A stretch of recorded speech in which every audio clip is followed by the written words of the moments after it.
So this is part of the Wadi Kelt from Jerusalem going down to Jericho. As you can see over there is the Kelt itself, and to the far you can see a trail going down.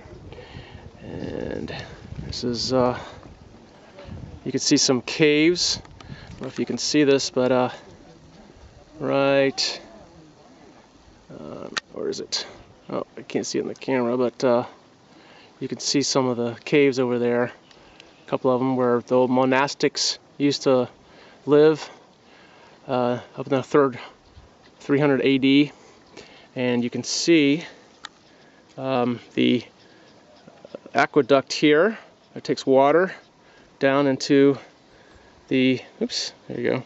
Anyway, so it's all the way over. You can see it over in the Wade area there. So it takes it down to the ravine where the monastery is.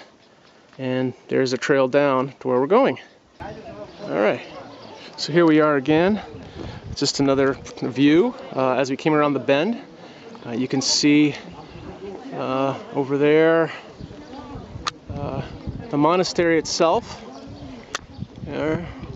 And you can see, interestingly enough, that there's, in the middle of this desert, in this ravine, there's green shrubs and grass, or not grass, but just shrubs and trees. And again, you can see up here, oops, all the way back. You can just make it out, the different areas, the different geology in this area. There's a cross, and the trail. You can see down here, people still walking, and I am behind, but there we go. So this is hiking from the top of the Wadi Kelt. As you can see, we have some people still coming in. I'm about halfway through our group, and this is you can see some of the greenery that's coming through. And as I walk over to the edge of this Kelt. Now this is the end of it. I didn't take any film as we were walking through because our group was traveling fast, but you can see some of the Bedouin. I was expecting tents, but it looks more like a shanty kind of thing where they just grab anything they can for shelter. Again, you see the town, and over here, that's the Muslim minaret off the mosque. Coming back a little bit. Come back around.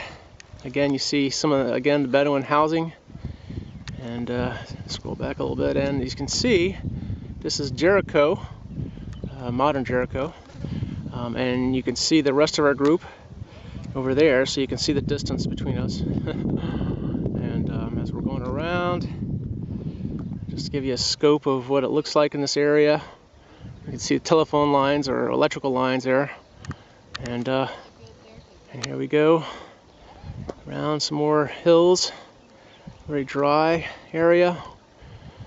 And right now we're about minus 410 feet below sea level. And there's the rest of our group. All right, so this is the very bottom, the Wadi Kelt. And you can see it's just rocks. Took us like 50 minutes to get down here from where our bus started. And just to give you a panorama view, scroll out a little bit. Not much really to see, but you know, you can see some structures and some other things, and there's some other lines. And I'll walk over here for a second to show you this other structure that we saw. It's in the ground. Well, bouncing around here probably make you dizzy when you watch this, but as you can see, is the other end of the ravine here, the wadi. Actually, you probably can't see it, but over the side of that ridge is a little structure that looks like they had old buildings there, but they're all torn down now.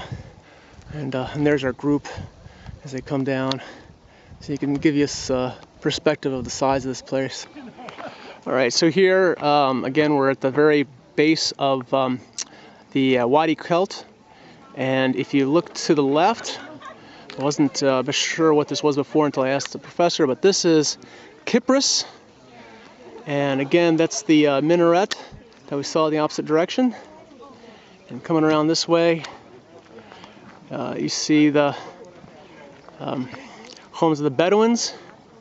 And this area here, where these people are standing from our group, this is Herod's, or the remains of Herod's winter palace. You can see it, and then in the back you see like the modern day greenhouse there. This would be the portico area, and what's interesting about this area is that you can see it, these rocks here.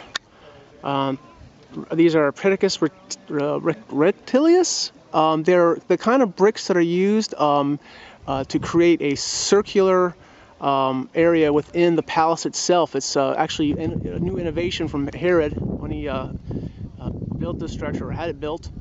Kind of unique in this area. And then as we go around here, again, this way is, again, this would be the direction of modern Jericho and New Testament Jericho. This is the direction also of where Zacchaeus from Luke 19 would have been with the tax collector when Jesus came down here, who he addressed that he would give back fourfold what he had extorted from others. So that's a really cool little thing to know about this area.